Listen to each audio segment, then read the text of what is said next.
another fight coming up, and you can see I'm equipping my incendiary shurikens, because at the end of this fight there's going to be a dead ninja with a free refill of incendiary shurikens, so you might as well use them up completely. Pretty much all IS Ninja fights can be beaten very easily with the Claw Flying Swallow Drop. Now, with careful placement, you can start off with a UT with incendiary shurikens, and you'll throw 3 of them, and you'll delimb all 3 of the ninjas. Other things that can be good here are dual katana UTs, scythe UTs. I see you got that red essence, so it's actually you've got red essence on this fight many times. So make sure you don't kill them with UTs to increase your essence, or your chance of getting a red essence instead of a yellow essence. You can do whatever you want for this fight. It's not too bad. You can use tonfas, or if you really have a problem with these guys, there's a wall attack X on landing Y. But if you really have a problem with these guys, then the easiest way to take care of them is with a Claw Flying Swallow Drop. You can also delimb the first set, go around the first corner and start charging UT, run all the way across the hall to the other side of the corridor, down this way, get away from the delimb ninjas and do another UT and go back and forth. A little bit too tedious for me, so I decided to take them on melee style, and once you figure out the Claw Flying Swallow Drop, it's not too challenging. And I'm doing the scythe here just to do a UT to open this up instead of incendiary shuriken. That way I don't have to replace one incendiary shuriken I missed. Okay, now I'm going to show you how I take care of the Gajas. First thing I'm going to do is I'm going to hit the ghost fish, and I'll show you why at the very end. So you hit one ghost fish, the rest of them come towards you. It can be good to give you health if you need it, if you need to replenish your Nimpo. Sometimes they'll give you red essence as well. And then I'm going to speed up the rest. This is going to be a lot of bow UTs. It's going to be actually pretty boring. Okay, it's nice that the Gajas get trapped at the pillar there. One downside of taking out the ghost fish first is they won't stay trapped at the pillar once you hit them with your bow UT. They'll actually go up on the islands, where if the ghost fish are there, they won't go up on the islands, and they won't spawn on the islands and stay on there. So that's one downside to taking out the ghost fish first. The upside of taking out the ghost fish first is once you've taken them out, you kill a set of Gajas that spawn, then you get another set of ghost fish that will give you karma and give you kills. So it's kind of a helpful advantage there, and more ghost fish pretty much means more essence, more chance for blue essence, and more chance for red essence if you need it. So we're going to take out as much of these as we can with the bow. I'm not going to be able to take them all out because A, my aim sucks, and B, there's more Gajas than arrows.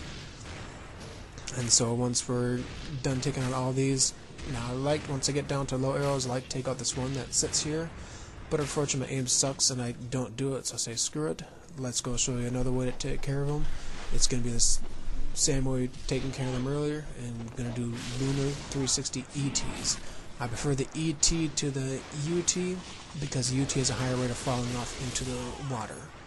So take care of these guys. Now you can see coming up I'm going to actually do a UT and I'm going to fall into the water. And so I'm going to show you another pretty easy way to take care of the Gajas. And it's going to be using your trusty old spear gun to just blow them up like we did in Chapter 5. So now we got 2 essence here. This next one's going to be a UT, and of course I'm aiming the wrong direction, so guess what happened? Go right in the water, and so I quick switch over to my spear gun and just start blowing these guys away. And I don't have too much practice doing this, but as long as you're staying by the wall over here, it should be a pretty simple and reliable way to take out the Gajas. Now I see in the distance the ghost fish have respawned. I can open up this chest. This chest contains lives of 1,000 gods. And then I've got my Lunar to take out the ghost fish coming up. And these ghost fish are easy. They're pretty much free essence. They don't do too much damage. I'm just getting the first one to go. You gotta get close enough, and once they start attacking, you hit one and they'll all start coming after you. Now all I got was yellow essence. Not a big deal. There's a save coming up if you want to use it. Personally, I prefer to skip the save and take care of the 2 IS Ninja fights and then use a save, so then I've got a fresh health. But if you're really struggling, go ahead and save here and then take care of the IS Ninjas with a full health bar. So I've got the scythe equipped again because we're going to use it to explode open this wall here, so I don't need to use incendiary shurikens. There's a chest off to your left. It's a dynamic chest. Go ahead and skip it for now, and let's take on the IS Ninjas. Okay. A lot of different ways to take on these guys. Jump and just get them to spawn, and charge a scythe UT, Now unfortunately it only took out one. A lot of times I'll actually take out more than one, and I'll be able to start chaining UTs with it, but I'm getting my butt kicked, so what happens when I get my butt kicked? I go right over to my trusty Dragon Sword. Now, Tonfa work really well here. Same thing with a Claws, Flying Swallow, Zuna Drop. So take out these guys. This fight's actually not as... Oh, that hurt. That really hurt. He hit me, then I hit the wall, and it got double the damage. Okay, we're going to take off him, and I'm going to show you a great way to use the Tonfa to take care of the IS ninjas, and it's a move that's Flying Swallow A Y. So right now I've got time to charge up an ET. One ET will take out at least one IS ninja, if not more than one, especially since you can direct the ET. So watch, I'm going to do a Flying Swallow A, and then Y. That A, it's called a Heavenly Justice Cancel. That will take you right into on landing status. All you got to do is press Y, and you don't even need to jump, just like that.